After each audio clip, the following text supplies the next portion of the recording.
Hello, hello, hello. Hi, everyone. How are you doing? This is my friend Jay. I'll introduce Jay. Out of curiosity, I'm curious, for whom is this their first live and in-person theater experience in the last, year? Wow. Wow. Thank you. My name is Jesse Freedman. I am the artistic director of Metaphys Ed. Thank you for coming to the Brick Theater to see Machine Learning Hamlet, or Texts Like Daggers. This is my friend Jay. Hi, Jay. Jay is an actor. Jay was an actor in a show we did 2 years ago called The Talmud. But today, Jay is only here as a spectator. He's a friend of the company, but he knows Hamlet pretty well. But he's really here as a spectator to watch the show, just like you are here as spectators. And the only difference between Jay and you is that Jay is going to be watching the show from this nice swivel chair, very comfortable, and you will be watching Jay watch the show from where you are sitting. But the people on YouTube, hi YouTube, everyone wave hi to YouTube. Yeah. Everybody on YouTube will also be watching you watch Jay watch the show. And if Jay wants to, Jay can watch you watch the show. So everybody is both like spectator and spectacle. But, I suppose that's, true of our everyday lives. Everything about the show is live. Nothing is pre-recorded, so everything is happening either live and in person or live and remotely. Yeah, it's a good distinction. So everything is happening live. Nothing is pre-recorded. And the show that everyone is seeing is the same except for based on where you're seeing. So that it may or may not be the same work of art depending on if you're Jay or if you're on YouTube or wherever. But I don't want to get into that. It was just watch the show and enjoy it. The show is an hour long. Please keep your mask on unless you're drinking a beer or something. And please, no photographs or videos. Turn your cell phones off and enjoy Machine Learning Hamlet, or Text Like Daggers.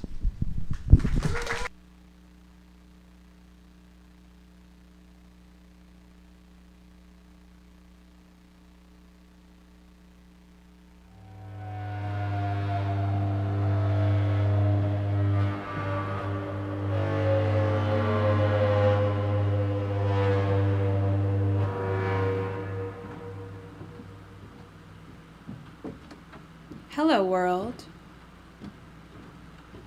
The Tragedy of Hamlet, Prince of Denmark, by William Shakespeare. Enter Elsinore Castle, a room of state. Claudius and Gertrude, the king and queen of Denmark. Counselors Voltimand and Cornelius, Polonius and his son Laertes. Flourish. Exit Cornelius and Voltimand to Norway with official document. Exit Laertes to France. Speak to king. But now, my cousin Hamlet and my son. A little more than kin and less than kind. How is it that the clouds still land on you? Not so, my lord. I am too much in the sun.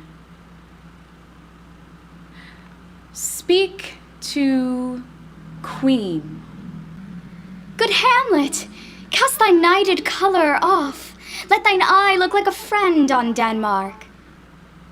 Do not forever with thy veiled lids seek for thy noble father in the dust. Thou know'st 'tis common, all that lives.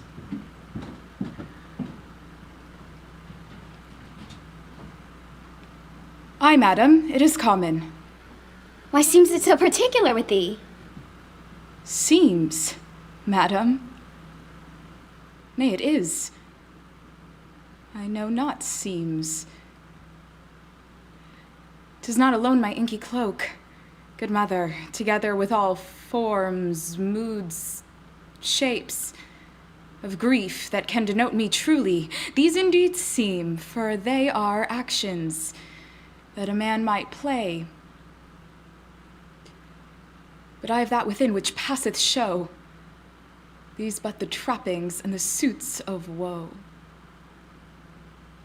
'Tis sweet and commendable to give these mourning duties to your father, but pray you, throw to earth this unprevailing woe, for let the world take note, you are most immediate to the throne. We beseech you to remain here in Denmark. I pray thee stay with us. Go not to Wittenberg. Stay in Denmark. I shall in all my best obey you, madam. Flourish. Exit all but Hamlet.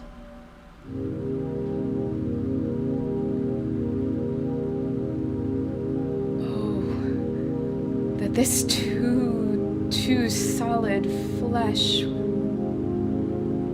would melt, thaw, and resolve itself into a dew. Or that the everlasting had not fixed his cannon 'gainst self-slaughter. Oh, God, how weary, stale, flat, and unprofitable seem to me all the uses of this world. Fie, aunt! Fie! 'Tis an unweeded garden that grows to seed. Things rank and gross in nature possess it merely. That it should come to this. But 2 months dead. Nay, not so much, not 2. So excellent a king that was to this Hyperion to a satyr. So loving to my mother, that he might not beteem the winds of heaven visit her face too roughly. Heaven and earth, must I remember? Why, she would hang on him as if increase of appetite had grown by what it fed on. And yet within a month, let me not think on't. Frailty, thy name is woman. A little month. Or ere those shoes were old with which she followed my poor father's body like Niobe, all tears. Why, even she, oh God, a beast that wants discourse of reason would have mourned longer. Married with my uncle, my father's brother, but no more like my father than I to Hercules. Within a month, ere yet the salt of most unrighteous tears had left the flushing in her galled eyes, she married! Almost wicked speed to post with such dexterity to incestuous sheets! It is not, nor it cannot come to good. But break my heart, for I must...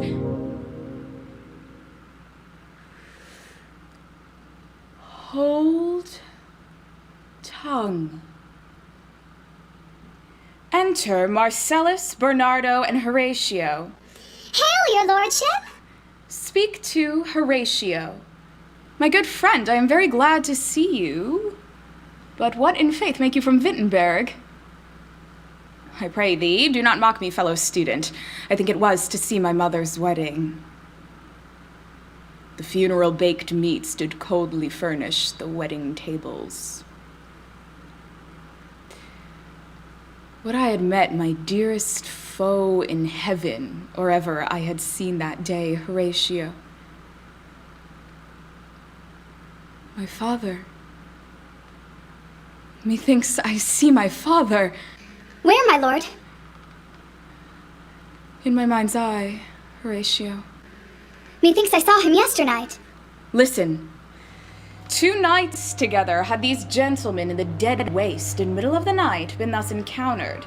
A figure, like your father, armed, appears before them, and with solemn march goes slow and stately by them.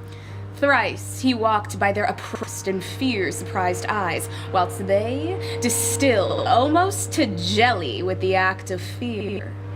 Did you not speak to it? My lord, we did. But answer made it none, and vanished from sight. Perchance 'twill walk again. Watch tonight. If it assume my noble father's person, I'll speak to it.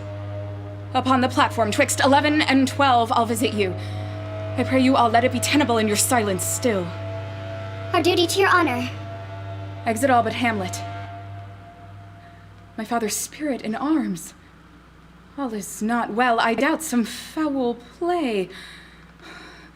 Would the night were come, till then sit still, my soul. Wait. Time passes. Foul deeds will rise, though all the earth o'erwhelm them to men's eyes. Wait. Time passes. Sleep, a bad dream. The world's grown honest, doomsday. Denmark's a prison. Is the world one? A goodly one, in which there are many confines, wards, and dungeons, Denmark being one of the worst. Thinking makes it so. To me it is a prison, too narrow for your mind.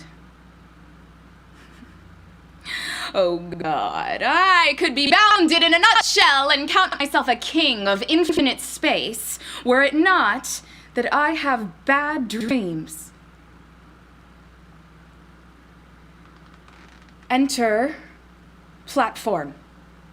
The air bites shrewdly, it is very cold. Enter Marcellus, Bernardo, and Horatio. The hour lacks of 12. Wait. Time passes. The hour strikes 12. Wait. Time passes. Enter Ghost. The apparition comes, armed from top to toe, from head to foot. A countenance more in sorrow than in anger, pale, very pale, and fixed his eyes upon you. Pray, angels and ministers of grace, defend us. Be thou a spirit of health or goblin damned, bring with thee airs from heaven or blasts from hell. Be thy intents wicked or charitable. Thou comes in such a questionable shape. Speak to Ghost.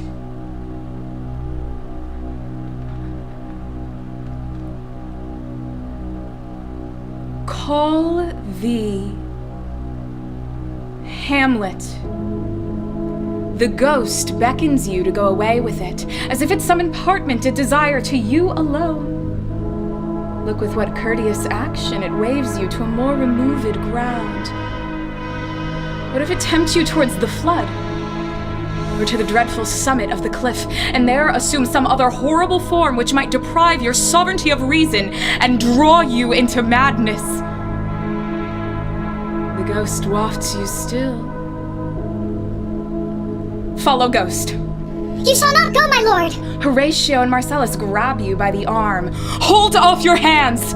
The ghost wafts you still. Diagnostic. Fate cries out and makes each petty artery in this body as hardy as the Nemean lion's nerve. Follow Ghost. Exit. Enter another part of the platform. Stop. Speak. I'll go no further. Mark me. My hour is almost come, when I to sulphurous and tormenting flames must render up myself. Lend thy serious hearing to what I shall unfold. Speak. I am bound to hear. So art thou to revenge when thou shalt hear. I am thy father's spirit, doomed for a certain term to walk the night, fast in fires, foul crimes, the secrets of my prison house. Thy soul frees, thy young blood, ears, flesh, blood. If thou didst ever thy dear father love, revenge his foul and most unnatural murder. Murder most foul, foul, strange, and unnatural. Now Hamlet here, 'tis given out that sleeping in my orchard a serpent stung me. So the whole ear of Denmark is by a forged process of my death rankly abused. But know, thou noble youth, the serpent that did sting thy father's life now wears his crown. I, that incestuous, that adulterate beast, witchcraft of his wit, traitorous gifts of wicked wit, and gifts that have the power so to seduce, won to his shameful lust the will of my most seeming virtuous queen. But soft, methinks I scent the morning air, brief let me be. Sleeping in my orchard, my custom always of the afternoon, upon my secure hour, thy uncle stole, with juice of cursed Helena in a vial, and in the porches of my ears it did pour. Thus was I, sleeping by a brother's hand, of life, of crown, of queen, at once dispatched. The secrets of my sin, no reckoning made, but sent to my account with all my imperfections on my head. Oh, horrible. Oh, horrible, most horrible! Let not the royal bed of Denmark be a couch for luxury and damned incest. But, howsoever thou pursuest this act, taint not thy mind, nor let thy soul contrive against thy mother aught. Leave her to heaven. Thorns, prick, sting. The glowworm shows the matin to be near. An effectual fire. Adieu. Adieu. Adieu. Remember me. Exit ghost. Diagnostic. Unsupported personality. Pray, oh, all you host of heaven, oh, earth, what else inshallacable hell? Oh, fie, hold my heart, and you my sinews grow not instant old, but bear me stiffly up. Remember thee. I, a poor ghost, whilst memory holds a seat in this distracted globe. Remember thee. Take tablet. The tablet is full of all trivial fond records, all saws of books, all forms, all pressures past, that youth and observation copied there. Erase tablet. Done.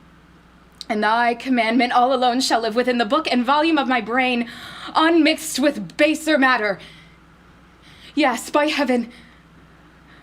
Oh, most pernicious woman. Oh, villain, smiling, damned villain! My table's meat it is, I set it down that one may smile and be a villain. At least I am sure it may be so in Denmark. So, uncle, there you are. Now to my word. Right, it is. Adieu, adieu. Remember me. You have sworn't. Enter Marcellus, Bernardo, and Horatio. Heaven secure him! Take sword. My lord. request.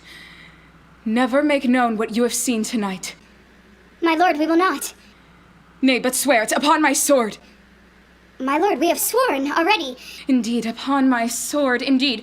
Swear by my sword, never to speak of this that you have seen. Swear by my sword, never to speak of this that you have heard.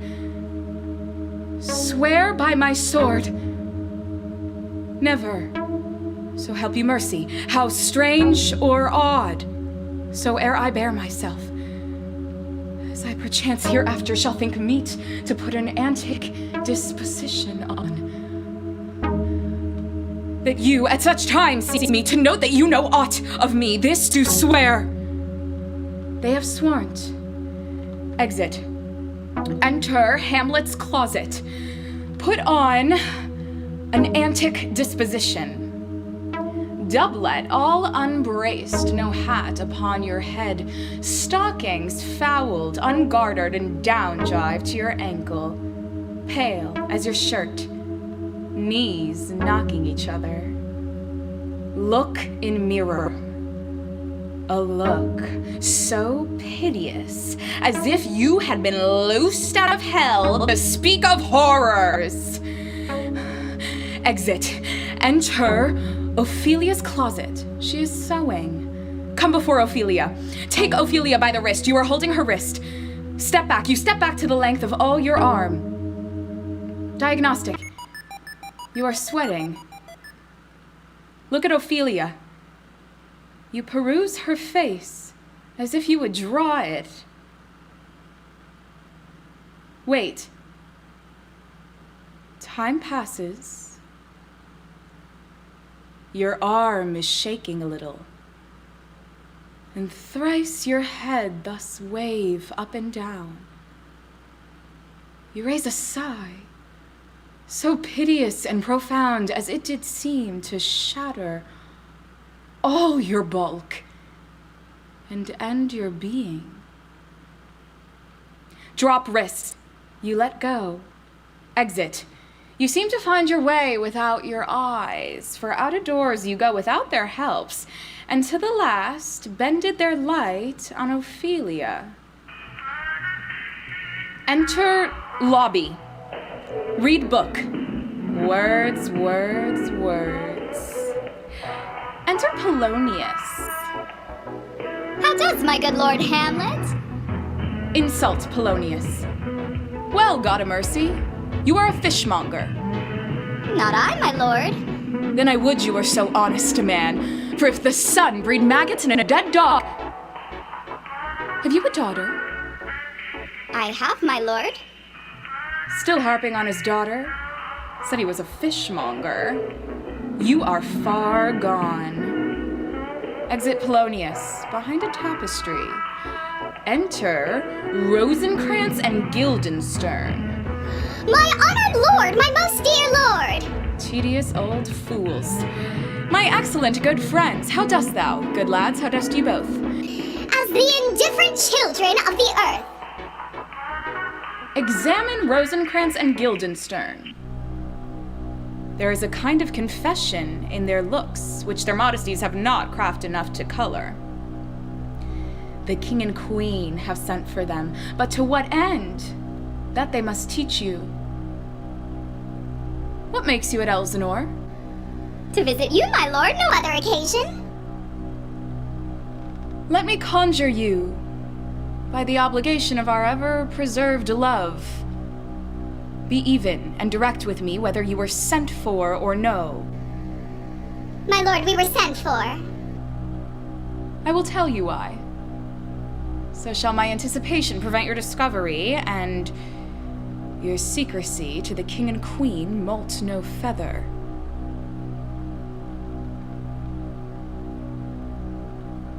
I have, of late, but wherefore I know not, lost all my mirth. Forgone all custom of exercises, and indeed it goes so heavily with my disposition that this goodly frame, the earth, seems to me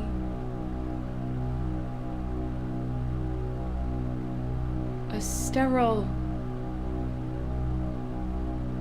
promontory.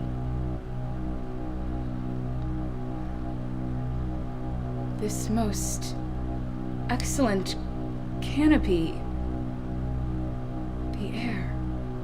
Look you, this brave, o'erhanging firmaments. This majestical roof fretted with golden fire. Why, it appeareth no other thing to me than a foul and pestilent congregation of vapors.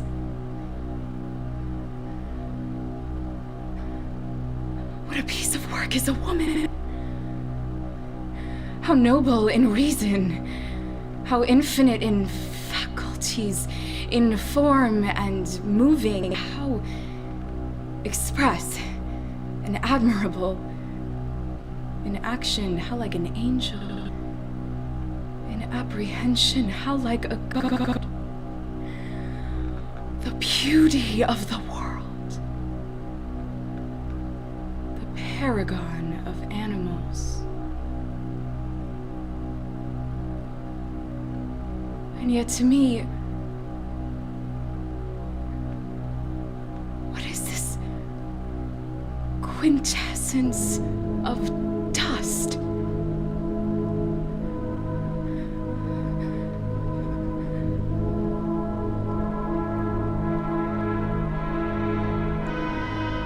Enter the players. Tragedians of the city, the best actors in the world, either for tragedy, comedy, history, pastoral, pastoral comical, historical pastoral, tragical historical, tragical comical, historical pastoral, scene individable, or poem unlimited. Flourish. Welcome all. Welcome, good friends. Oh, my old friend, thy face is valanced since I saw thee last. Comest thou to beard me in Denmark? We'll into it like French falconers fly at anything we see. We'll have a speech. Straight, come, a passionate speech. What speech, my good lord? I heard thee speak me a speech once. 'Twas Aeneas' tale to Dido, and thereabout of it, especially when he speaks of Priam's slaughter. If it live in your memory, begin at this line. Let me see. The rugged Pyrrhus, like the Hyrcanian beast. 'Tis not so. It begins with Pyrrhus. The rugged Pyrrhus, roasted in wrath and fire, and thus o'ersized with coagulate gore. With eyes like carbuncles, the hellish Pyrrhus, old Grandshire Priam seeks. So, proceed you. Anon he finds... Anon he finds him striking too short at Greeks. His antique sword, rebellious to his arm, lies where it falls, repugnant to command. Unequal matched Pyrrhus at Priam drives, in rage strikes. Say on, come to Hecuba. But who, ah woe, had seen the mobiled queen, run barefoot up and down, threatening the flames with bisen room, a clout upon that head where late the diadem stood, and for a robe about her lank and all o'er timid loins a blanket. In the alarm of fear caught up, who this had seen, with tongue in venom steeped, 'gainst fortune's state would treason have pronounced. But in a fiction, in a dream of passion, could force her soul so to her own conceit that did see her then, all her visage when she saw Pyrrhus make malicious sport in mincing with his sword her husband's limbs, the instant burst of clamor that she made, unless things mortal move them not at all, would have made milch the burning eyes of heaven. and passion in the gods. What's Hecuba to her, or she to Hecuba, that she should weep for her? What would she do had she the motive? She would drown the stage with tears, and cleave the general ear with horrid speech. Make mad the guilty and appall the free, confound the ignorant and amaze indeed the very faculties of eyes and ears. Amaze indeed the very faculties of eyes and ears. A dull and muddy-meddled rascal, peak like John a dreams, unpregnant of my cause, and can say nothing. Unpregnant of my cause. No, and can say not nothing. for a king, upon whose property and most dear life a damned defeat was made. Am I a coward? Am I a coward? Who calls me a villain, breaks my pate across, plucks off my beard and blows it in my face, tweaks me by the nose, gives me the lie in the throat as deep as to the lungs. Who does me this? Swoons I should take it, for it cannot be but I am pigeon-livered and lack gall to make oppression bitter. Or ere this, I should have fatted all the region kites with this slave's affall. Bloody body villain, remorseless, treacherous, lecherous, kindless villain. Oh, vengeance! Why, what an ass am I? This is most brave, that I, the son of a dear father murdered, prompted to my revenge by heaven and hell, must, like a whore, unpack my heart with words and fall a-cursing like a very drab, a scullion. Fie upon't. Foe. About my brains. Speak to Rosencrantz and Guildenstern. See the players well bestowed, for they are the abstract and brief chronicles of the time. Take them in, we'll hear a play tomorrow. Exit Rosencrantz, Guildenstern. Speak to player 1. Can you play the murder of Gonzago? Aye, my lord. You could, for a need, study a speech of some 12 or 16 lines, which I would set down and insert int. Could you not? Aye, my lord. Very well. Follow those lords, and look you mock them not.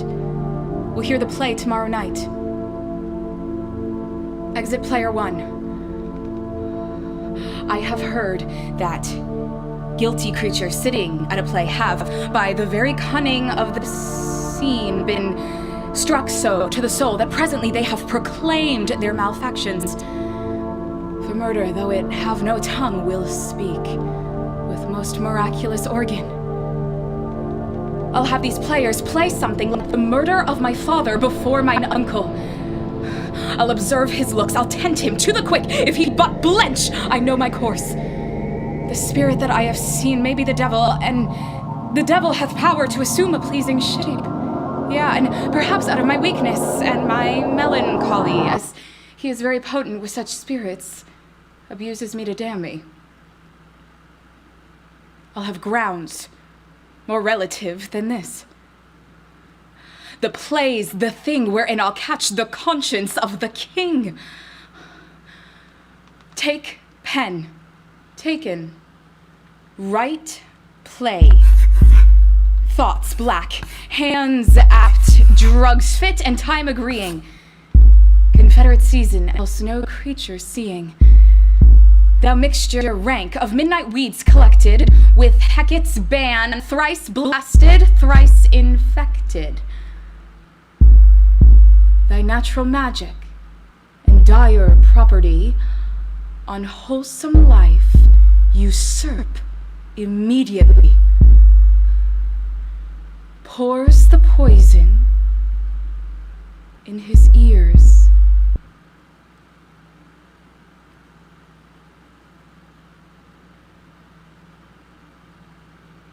to be or not to be? That is the question. Whether 'tis nobler in the mind to suffer the slings and arrows of outrageous fortune, or to take arms against a sea of troubles, and by opposing, end them. To die. To sleep. No more. And by a sleep, to say we end the heartache and the 1,000 natural shocks that flesh is heir to. 'Tis a consummation devoutly to be wished, to die, to sleep, perchance to dream. Aye, there's the rub. For in that sleep of death, what dreams may come when we have shuffled off this mortal coil must give us pause. There's the respect that makes calamity of so long life. For who would bear the whips and scorns of time? The oppressor's wrong, the proud man's contumely, the pangs of despised love, the law's delay, the insolence of office, and the spurns that patient merit of the unworthy takes when she herself might her quietest make with a bare bodkin.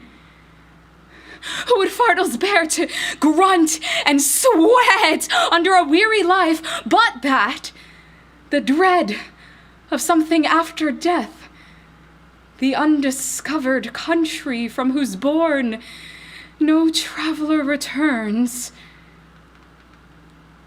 puzzles the will and makes us rather bear those ills we have than fly to others that we know not of.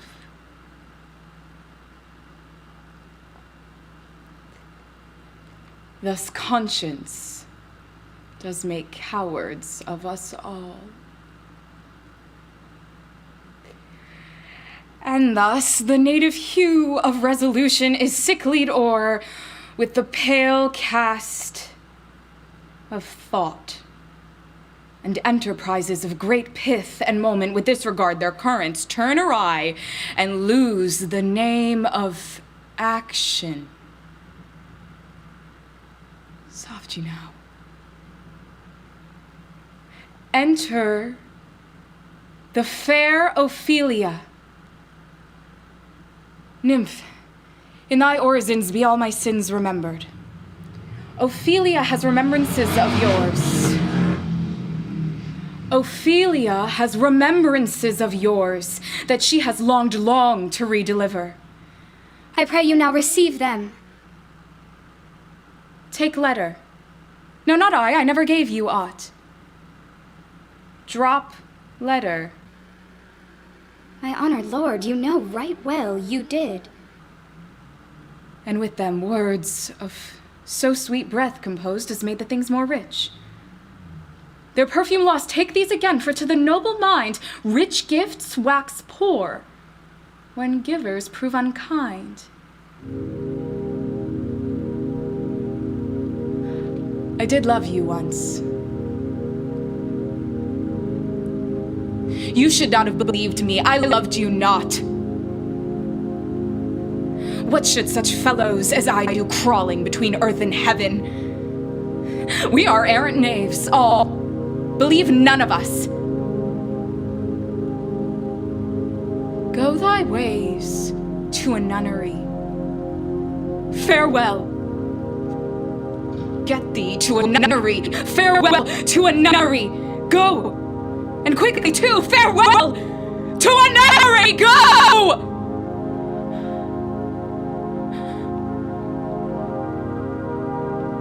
Exit, Ophelia. Oh, what a noble mind is here o'erthrown! And Ophelia, of ladies most deject and wretched, that sucked the honey of his musicked vows, now see that noble and most sovereign reason blasted with ecstasy. Read letter to the celestial and my soul's idol, the most beautiful Ophelia. Doubt thou the stars are fire, doubt that the sun doth move, doubt truth to be a liar, but never doubt I love. Oh, dear Ophelia, I am ill at these numbers. I have not art to reckon my groans, but that I love thee best, O most best. Believe it. Adieu. Thy nevermore, most dear lady, whilst this machine is to him Hamlet. Oh, woe is Ophelia. Enter player one. Speak to player one. Speak the speech, I pray you, trippingly on the tongue. Yes, my lord. Suit the action to the word to the action. Observe that you o'erstep not the modesty of nature, for anything so o'erdone is from the purpose of playing, whose end, both the first and now, was and is, to hold, as 'twere, the mirror up to nature, to show virtue her own feature, scorn her own image, and the very age and body of the time her form and pressure. Yes, my lord. Go make you ready. Exit player one. Speak to Horatio. Horatio? Horatio? There is a play tonight before the king. Yes? Yes. One scene of it comes near the circumstance of my father's death. I pray thee, when thou seest that act afoot, even with the very comment of thy soul, observe my uncle. Yes? Ha ha! If his occulted guilt do not itself unkennel in one speech, it is a damned ghost that we have seen, and my imaginations are as foul as Vulcan's stithy. Give him heedful note, for I mine eyes will rivet to his face, and after we will both our judgments join in censure of his seeming. Yes? Flourish. They are coming to the play. I must be idle. Get you a place. Trumpets and kettle drums. Enter King, Queen, Polonius, Ophelia, Rosencrantz, Guildenstern, lords, attendants, and guards carrying torches. Flourish. Go curtain.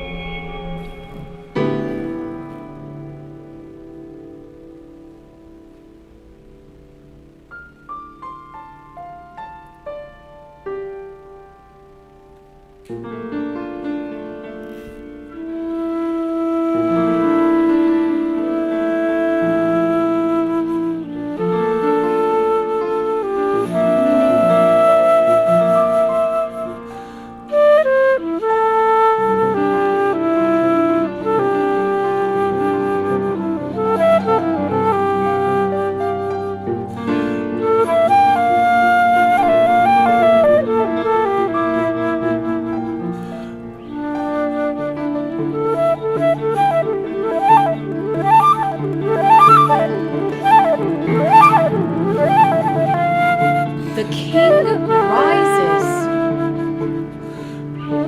Give o'er the play. Give me some lights, away!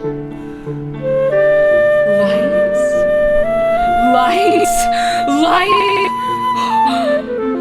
Exit all but Hamlet and Horatio. Oh, good Horatio, I'll take the ghost's word for £1,000. Didst perceive upon the talk of the poisoning? Enter Rosencrantz and Guildenstern. The queen, your mother, desires to speak with you in her closet. Speak to Rosencrantz and Guildenstern. We shall obey were she 10 times our mother. Take flute. Will you play upon this pipe? My lord, I cannot. It is as easy as lying. Look you, these are the stops. I have not the skill. Why, look you now, how unworthy a thing you make of me. You would play upon me. You would seem to know my stops. You would pluck out the heart of my mystery. You would sound me from my lowest note to the top of my compass. And there is much music, excellent voice in this little organ, yet cannot you make it speak? Splud! Do you think I am easier to be played on than a pipe? Call me what instrument you will. Though you can fret me, you cannot play upon me. Exit. Enter a chamber. The king is kneeling in prayer. Draw sword. Now might I do it? But now he is praying, and now I'll do it. Up sword. And so he goes to heaven, and so am I revenged! That would be scant. A villain kills my father, and for that, I, his sole son, do this same villain send to heaven. Why, this is hire and salary, not revenge. He took my father grossly, full of bread, with all his crimes broad blown, as flush as May, and how his audit stands, who knows save heaven? But in our circumstance and course of thought, 'tis heavy with him. And am I then revenged to take him in the purging of his soul when he is fit and seasoned for his passage? No. Down sword. When he is drunk, asleep, or in his rage, or in the incestuous pleasure of his bed, at game, a swearing, or about some act that has no relish of salvation in't, then trip him, that his heels may kick at heaven, and that his soul may be damned and black as hell, whereto it goes. My mother stays. This physic but prolongs thy sickly days. Exit. Enter Queen's chamber. Speak to mother. Hamlet, thou hast thy father much offended. Mother, you have my father much offended. Look, a mirror where you may see the inmost part of you. Take mirror, taken, show mirror. What wilt thou do? Thou wilt not murder me! Help! Ho! Behind tapestry. What ho? Help! A rat! Draw sword, kill rat! You thrust the rapier through the tapestry. Oh, I am slain! Pull curtain. Polonius's body falls from behind the tapestry. Speak to mother. Wring her heart. Look, a painting, the counterfeit presentment of 2 brothers. Show painting. See what grace was seated on this brow. This was your husband. Look you now what follows. Here is your husband, like a mildewed ear blasting his wholesome brother. Have you eyes? Eyes without feeling? Feeling without sight? Speak words like daggers. These words like daggers enter in her ears. Thou turnst her eyes into her very soul, and there she sees such black and grained spots as will not leave their tinct. No more! Enter ghost. A king of shreds and patches. Speak to ghost. Do you not come your tardy son to chide that lapsed in time and passion? Let's go by the important acting of your dread command. Oh, say, To whom do you speak this? Do not forget. This visitation is but to whet thy almost blunted purpose. Look, amazement on thy mother sits. Step between her and her fighting soul. Speak to her, Hamlet. look how pale he glares. Do you see nothing there? Alas, he is mad.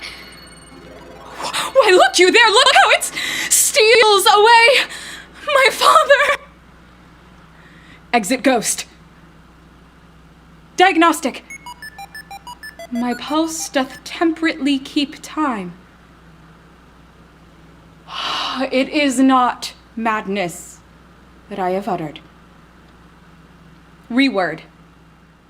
Mother, for love of grace, confess yourself to heaven. Repent what's past. Avoid what is to come. Forgive me this my virtue. Thou hast cleft her heart in twain. Oh, throw away the worser part of it, and live the purer with the other half. If words be made of breath, and breath of life, have she no life to breathe what thou hast said to her?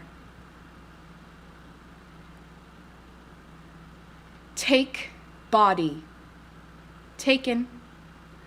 Lug the guts into the neighbor room. Enter the neighbor room. Draw apart body. Done. Exit with body. Enter lobby. Drop body. Thump. Hide body under stairs. Done. Enter Rosencrantz and Guildenstern. What have you done, my lord, with the dead body? Insult. You are a sponge. A sponge, my lord. Aye, sir, that soaks up the king's countenance, his rewards, his authorities. When he needs what you have gleaned, it is but squeezing you, and sponge, you shall be dry again. They understand you not. Knavish speech sleeps in a foolish ear. My lord, you must tell us where the body is and go with us to the king. The body is with the king, but the king is not with the body. The king is a thing. A thing, my lord. Of nothing. Follow Rosencrantz and Guildenstern. Exit. Enter the king's chamber. Where's Polonius? Insult Claudius, the king of Denmark. At supper. At supper? Where? Not where he eats, but where he is eaten. A certain convocation of politic worms are eaten at him. Your worm is your only emperor for diet. We fat all creatures, else to fat us, and we fat ourselves for maggots. Your fat king and your lean beggar is but variable service. 2 dishes but to 1 table. That's the end. What dost thou mean by this? Nothing but to show you how a king may go a progress through the guts of a beggar. Where is Polonius? In heaven. Send thither to see. If your messenger find him not there, seek him in the other place yourself. But if indeed you find him not within this month, you shall nose him as you go up the stairs into the lobby. Exit attendants. Hamlet, this deed for thine especial safety must send thee hence with fiery quickness to England. Prepare thyself for England. Exit Elsinore Castle. Rosencrantz and Guildenstern following you at foot. Rosencrantz and Guildenstern tempt you with speed aboard the ship which will leave tonight. Follow Rosencrantz and Guildenstern. Enter a coastal highway. A captain and army traveling towards Elsinore. Speak to captain. Good sir, whose powers are these? Norway, sir. How purposed, sir, I pray you? Against some part of Poland. A little patch of ground that hath in it no profit but the name. To pay 5 ducats? 5, I would not farm it, nor will it yield to Norway or the Pole a ranker rate, should it be sold in fee. It is already garrisoned. Who commands them, sir? The nephew to old Norway, Fortinbras. I humbly thank you, sir. He exits.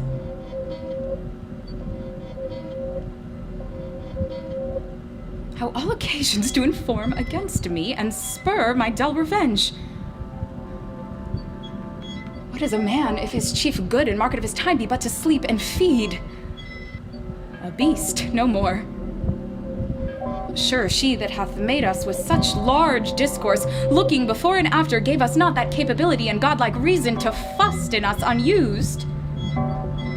Now, whether it be bestial oblivion, or some craven scruple of thinking too precisely on the event, a thought which quartered hath but 1 part wisdom and ever 3 parts coward, I do not know why yet I live to say this thing's to do. Sith I have cause and will and strength and means to do it. Examples, gross as earth, exhort me, witness this army of such mass and charge led by a delicate and tender prince whose spirit with divine ambition puffed makes mouths at the invisible event, exposing what is mortal and unsure to all that fortune, death, and danger dare, even for an Easter egg. Rightly to be great is not to stir without great argument, but greatly to find quarrel in a straw when honor's at the stake. How stand I then? Follow Rosencrantz and Guildenstern. Rosencrantz and Guildenstern escort you to the ship. Enter a ship to England. Look, a sea gown of coarse cloth. Put on sea gown. The sea gown is scarfed about you. Sleep. You are unable to sleep. There's a fighting in your heart, worse than the mutants and the Bilbos. Look, Rosencrantz and Guildenstern asleep in hammocks. In the dark, you grope around and find what appears to be a packet of papers. Take papers. Taken. Read papers. A royal commission importing England that on the supervise, Prince Hamlet's head should be struck off. A royal knavery! Devise a new commission. A royal commission importing England that on the supervise, Rosencrantz and Guildenstern's heads should be struck off. Seal commission. A signet ring once belonging to your father leaves the impression of the official Danish seal. Drop new commission. Dropped. Sleep. You are awakened by clamoring seamen. Look, a pirate ship, a very warlike appointment is giving you chase. Finding yourself too slow of sail, the ship's crew puts on a compelled valor against the pirates. Board pirate ship. In the grapple, you are able to board the pirate ship unnoticed. Remove sea gown. The pirates now recognize you as a prince. They deal with you like thieves of mercy. Send message to Horatio. I have words to speak in thine ear will make thee dumb. These seafaring men will bring thee where I am. Exit to Denmark, escorted by pirates. Welcome to Denmark. Exit pirates. Enter Weeping Brook. There is a willow, grows askant the brook that shows her gray leaves in the glassy stream. Examine Weeping Brook. Fantastic garlands of crowflowers, nettles, daisies, and long purples there on the pendant boughs hang. An envious sliver broke and fell down in the Weeping Brook, spread wide, mermaid-like, and muddy. Exit. Enter a churchyard. Enter Horatio. Look, two clowns, afar off, digging and singing. Had this fellow no feeling of his business? He sings in grave-making. Throws up a skull. Take skull. Look. This skull had a tongue in it and could sing once. This might be the pate of a politician or of a courtier. Speak to Lady Worm's Chopless. Good morrow, Lord such a one. How dost thou, sweet lord? Drop skull. Throws up another skull. Take skull. Look. Maybe the skull of a lawyer? Crudities, quillities, cases, tenures, and tricks. A fine paint full of fine dirt. Wild and whirling words. Drop skull. Speak to gravedigger. Whose grave's this, sirrah? Mine, sir. I think it be thine, indeed, for thou liest in it. What man dost thou dig it for? For no man, sir. What woman, then? One that was a woman, sir, but rest her soul, she's dead. How absolute the knave is. How long have you been a grave digger? Of all the days in the year, I came to it that day that our last King Hamlet overcame Fortinbras. 'Twas that very day that young Hamlet was born. He that is mad, and sent into England 'cause he was mad, he shall recover his wits there. Or, if he do not, 'tis no great matter there. Faith, if he be not rotten before he die. Throws up another skull. Thump. Take skull. Taken. Look. Alas. Poor Yorick. I knew him, Horatio. A fellow of infinite jest. of most excellent fancy, he hath borne me on his back 1,000 times. And now get you to my lady's chamber and tell her.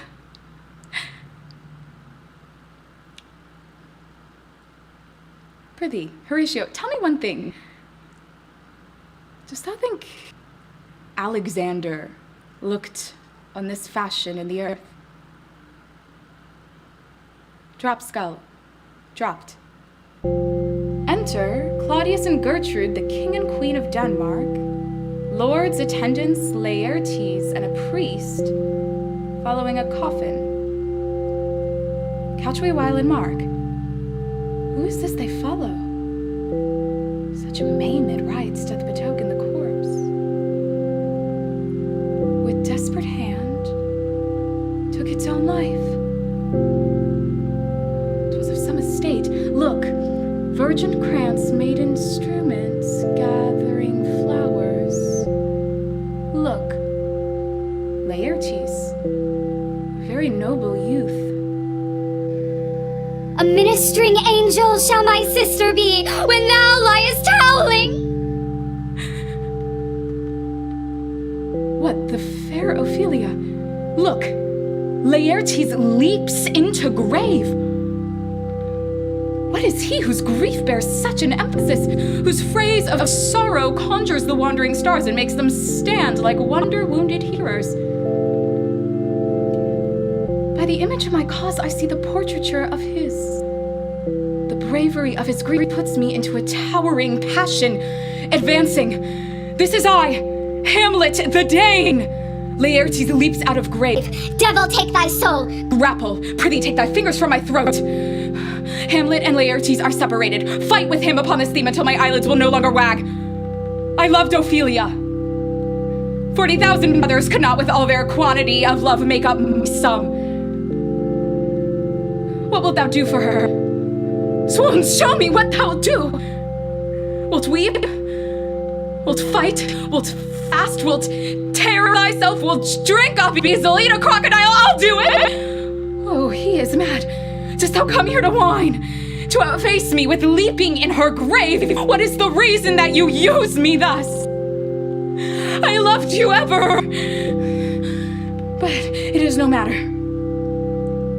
Let Hercules himself do what he may. The cat will mew and dog will have his day. Exit. Exit. Exit. Exit! This is madness. Enter Weeping Brook. Enter Horatio. Apologize. I am very sorry, good Horatio, that to Laertes I forgot myself.